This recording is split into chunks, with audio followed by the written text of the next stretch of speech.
हरे कृष्णा राधे राधे। दोस्तों, आप सभी का मेरे इस यूट्यूब चैनल में हार्दिक स्वागत है। एकादशी का व्रत हिंदू धर्म में सबसे उत्तम श्रेष्ठ व्रतों में से एक माना जाता है। साल भर में कुल 24 एकादशी आती हैं। कई बार अधिक मास आने की वजह से 26 एकादशी हो जाती हैं। महीने में 2 बार एकादशी आती है, एक कृष्ण पक्ष में और दूसरी शुक्ल पक्ष में। साल 2024 में फाल्गुन मास की कृष्ण पक्ष की एकादशी को विजय एकादशी के नाम से जाना जाता है। विजय एकादशी के नाम से ही जैसे पता चलता है कि हर काम में सफलता प्राप्त कराने वाली एकादशी को विजय एकादशी के नाम से जाना जाता है। दोस्तों, आज की इस वीडियो में मैं आपको विजय एकादशी कब पड़ रही है, व्रत का पारण कब करना चाहिए और एकादशी की व्रत की पूजा विधि के बारे में बताने जा रही हूँ। तो चलिए वीडियो शुरू करते हैं। अगर आपको हमारी ये वीडियो अच्छी लगी हो तो लाइक शेयर और सब्सक्राइब करना ना भूलें। तो दोस्तों, सबसे पहले जान लेते हैं कि एकादशी तिथि कब से प्रारंभ हो रही है। दोस्तों, साल 2024 में फाल्गुन मास की कृष्ण पक्ष की एकादशी के लिए कंफ्यूजन चल रहा है कि व्रत हम कब रखें, 6 मार्च को रखें या फिर 7 मार्च को। तो एकादशी तिथि प्रारंभ हो रही है 6 मार्च बुधवार की सुबह 6:32 से प्रारंभ हो रही है और एकादशी तिथि का समापन 7 मार्च गुरुवार की सुबह 4:16 तक हो रहा है। वैसे तो हमेशा ही हमें उदय तिथि युक्त एकादशी ही मनानी चाहिए, लेकिन इस साल कंफ्यूजन चल रहा है कि हमें एकादशी तिथि का व्रत कब रखना चाहिए। तो दोस्तों, एकादशी तिथि का व्रत इस साल 7 मार्च गुरुवार को रखा जाएगा, जो कि द्वादशी युक्त एकादशी हरिवासर युक्त एकादशी का व्रत गुरुवार के दिन वैष्णव संप्रदाय में गुरुवार के दिन ये व्रत रखा जाएगा और उसी दिन ये व्रत रखना उत्तम माना जाएगा। लेकिन कहीं कहीं जगह यह व्रत 6 मार्च को भी रखा जाएगा। तो अब हम जान लेते हैं कि द्वादशी तिथि कब से प्रारंभ हो रही है। 7 मार्च गुरुवार की सुबह 4:15 से प्रारंभ हो रही है और 8 मार्च शुक्रवार को सुबह 1:20 तक रहेगी। तो और ये एकादशी का व्रत 7 मार्च यानी कि गुरुवार के दिन रखा जाएगा। मगर जिसके यहाँ पर परंपरा में 6 मार्च को व्रत रखा जा रहा है, तो वो 7 मार्च को अपने व्रत का पारणा करेंगे, यानी कि अपना व्रत खोलेंगे। तो 7 मार्च को गुरुवार को व्रत खोलने का समय रहेगा दोपहर के 1:45 से लेकर दोपहर के ही 3 बजे तक और हरिवासर रहेगा 7 मार्च गुरुवार को सुबह 9:40 तक। अब जो लोग 7 मार्च को व्रत रखेंगे वह 8 मार्च को अपने व्रत का उद्यापन करेंगे।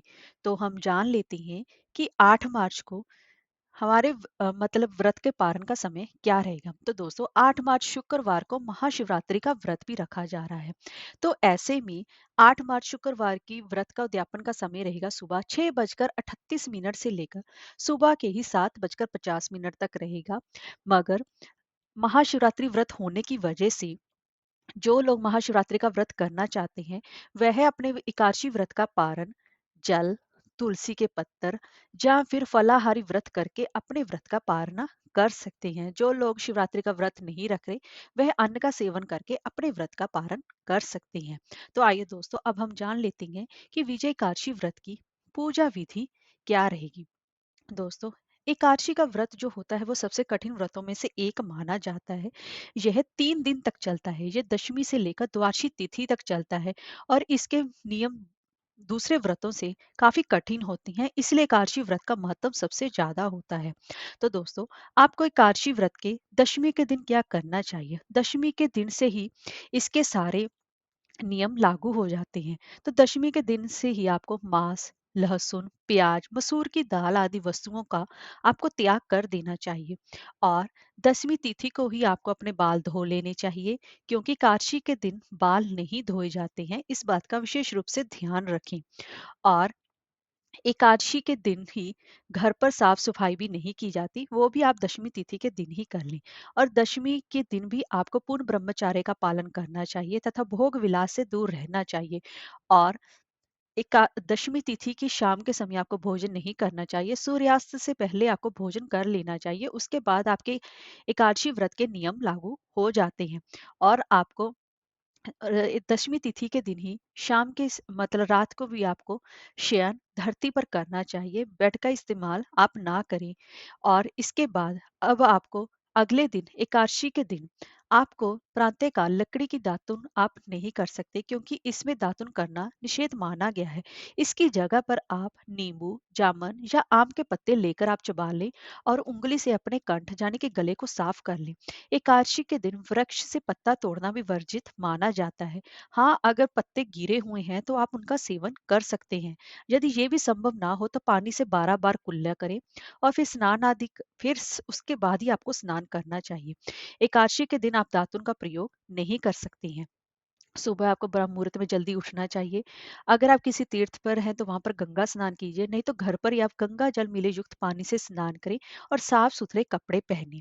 और उसके बाद आपको अपने पूजा घर में आना है और वहां पर आपको एक लकड़ी का पाटा लेना है, जिस पर कि आपको लाल या फिर पीले रंग का कपड़ा बिछाना है। अब वहां पर आपको विष्णु भगवान की प्रतिमा या फिर मूर्ति स्थापित करनी है। अगर आपके पास विष्णु भगवान जी की प्रतिमा मूर्ति नहीं है तो आप लड्डू गोपाल जी को भी स्थापित कर सकती हैं।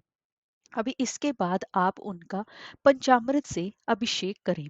अगर आपके पास तस्वीर है तो एक गुला आप कोई भी आप फूल ले लीजिए, उससे आप उनसे पंचामृत से छींटा देकर भी उनका अभिषेक कर सकती हैं। अगर आपके पास मूर्ति है तो आप उनका विधि विधान से अभिषेक करें और उसके बाद उनको साफ सुथरे पीले रंग के वस्त्र धारण कराएं, उनका अच्छे से श्रृंगार करें।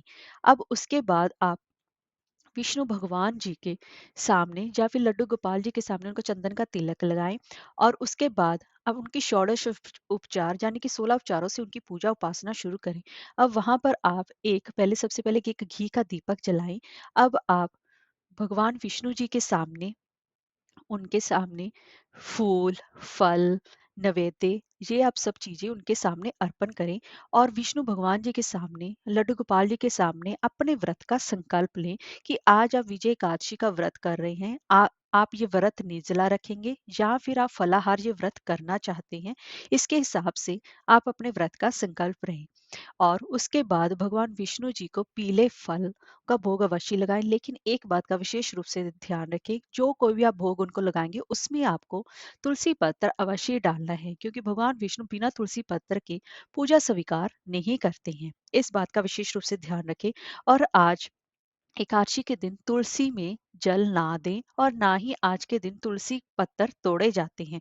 इस बात का भी विशेष रूप से ध्यान रखें। और आज के दिन एकादशी के दिन घर में झाड़ू भी नहीं लगाना चाहिए।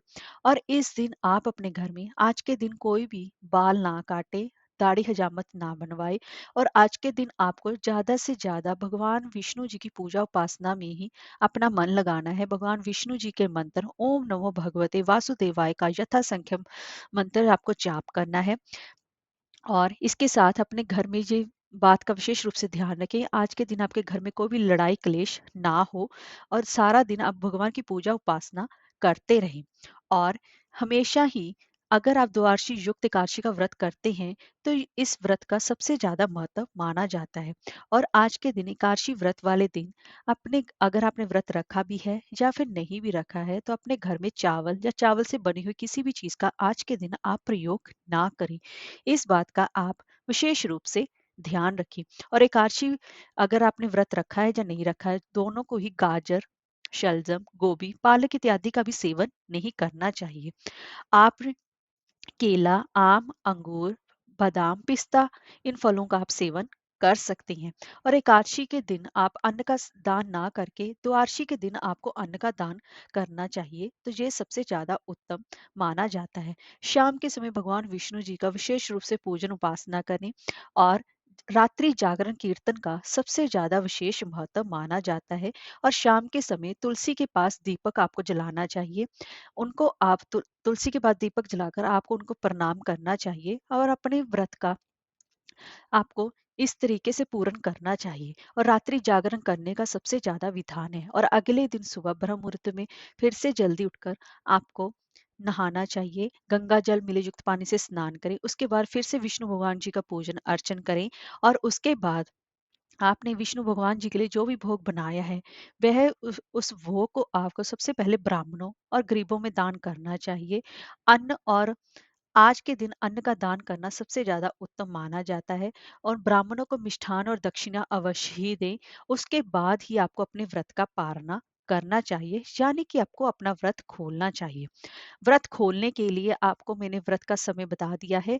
अगर आप शिवरात्रि का व्रत कर रहे हैं तो आप तुलसी जल, जल और या फिर फलाहारी खाकर भी अपने व्रत का पारण करके महाशिवरात्रि का पर्व का व्रत रख सकते हैं। इससे ही आपके व्रत के पूर्ण फल की प्राप्ति मानी जाएगी। हरे कृष्णा, राधे राधे।